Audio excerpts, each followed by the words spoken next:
Chers amis paroissiens, je suis heureux de venir vous retrouver pour ce dimanche, le troisième dimanche confiné, ce troisième dimanche où nous nous retrouvons pour célébrer la fête du Christ roi de l'univers. Alors lorsque nous fêtons la fête du Christ roi de l'univers, nous voulons regarder le Christ comme étant celui qui est l'origine de tout.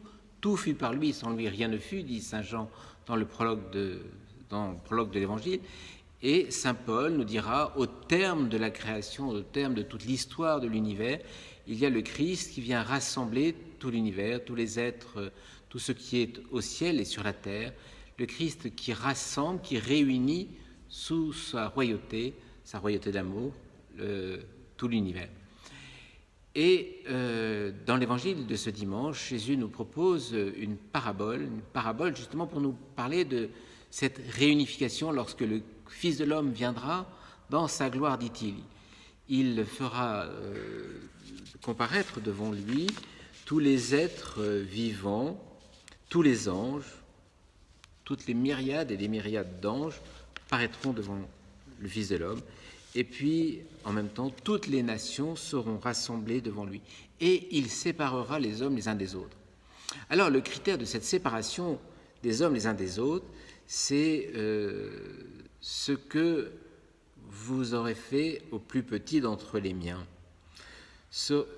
Tous les hommes auront à répondre d'une certaine manière à la question du Christ, à l'engagement du Christ. Dans la prière du Notre Père, chaque fois que nous disons le Notre Père, nous lui demandons que son règne vienne, la royauté du Christ se réalise, la royauté de Dieu se réalise sur la terre comme au ciel.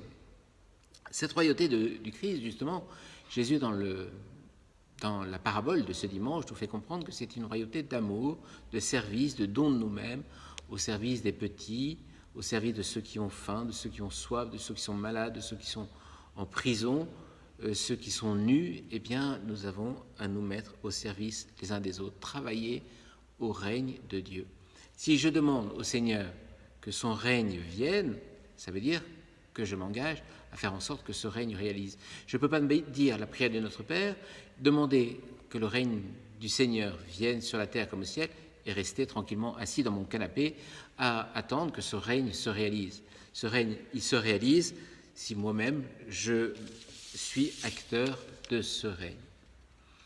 La deuxième méditation que je vous propose ce dimanche est de lire aussi ce petit passage de l'exhortation de l'encyclique du pape Laudato Si et continuer notre méditation de cette encyclique dans laquelle je vois 9 thèmes principaux et le thème que je vous propose ce dimanche, c'est de comprendre que nous appartenons à une communauté de destin, que nous sommes liés à tous les êtres, toutes les espèces vivantes, végétales, animales qui sont sur cette planète, qui sont dans l'univers.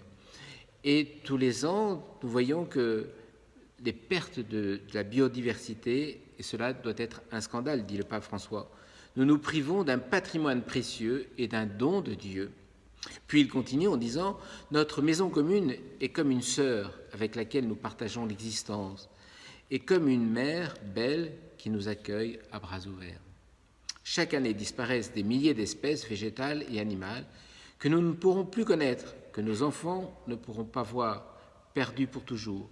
À cause de nous, des milliers d'espèces ne rendront plus gloire à Dieu par leur existence et ne pourront plus communiquer leur propre message.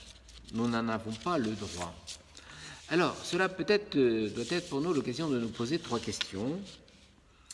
Eh bien, la première question, c'est est-ce que je suis scandalisé par la disparition de milliers d'espèces végétales et animales? Est-ce que cela me touche ou je me dis, bon, après tout, pourquoi pas, ça ne me gêne pas beaucoup dans ma vie quotidienne?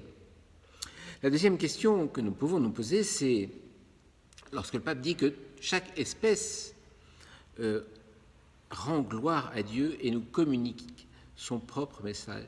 Chaque espèce, d'une certaine manière, a une mission à réaliser.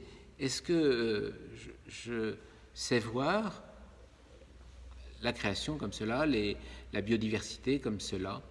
Et donc, peut-être posons-nous la question de savoir ce qui me touche, quelle est l'espèce animale, végétale, qui, pour moi, me parle le plus, donne un message tout particulier et chante la gloire de Dieu. Enfin, la troisième question que je vous propose, c'est de nous poser la question, lorsque le pape dit nous n'avons pas le droit de laisser disparaître des milliers d'espèces animales, végétales, nous n'avons pas le droit d'être indifférents à cela. Et donc, si nous n'en avons pas le droit, ça veut dire que nous avons un devoir. Et comment nous comprenons ce devoir que nous avons vis-à-vis du monde dans lequel nous vivons, vis-à-vis de toutes les espèces animales, végétales. Le Seigneur nous a donné un monde si beau, sachons l'admirer, sachons le préserver, sachons le voir avec ses yeux, les yeux du Père, du ciel qui nous le confie, qui nous le donne, et qui nous le confie avec toute sa bienveillance, tout son amour, pour que nous puissions faire en sorte qu'il soit beau. Voilà, alors n'ayons pas peur de dire la prière de notre Père, n'ayons pas peur de prendre soin les uns des autres, de ceux qui sont peut-être isolés en ce temps de confinement, ceux qui sont peut-être dans des situations de difficulté, de souffrance, et puis sachons prendre soin de nous-mêmes aussi, et sachons rendre gloire à Dieu pour la beauté de l'univers qu'il nous confie. Voilà, bon dimanche à tous, bonne semaine à tous, et restons unis les uns aux autres par notre prière, par ce petit message vidéo. En tout cas, je pense à vous chaque jour, lorsque je célèbre l'Eucharistie, lorsque je prie dans cette église, je suis en communion avec vous tous. À très bientôt.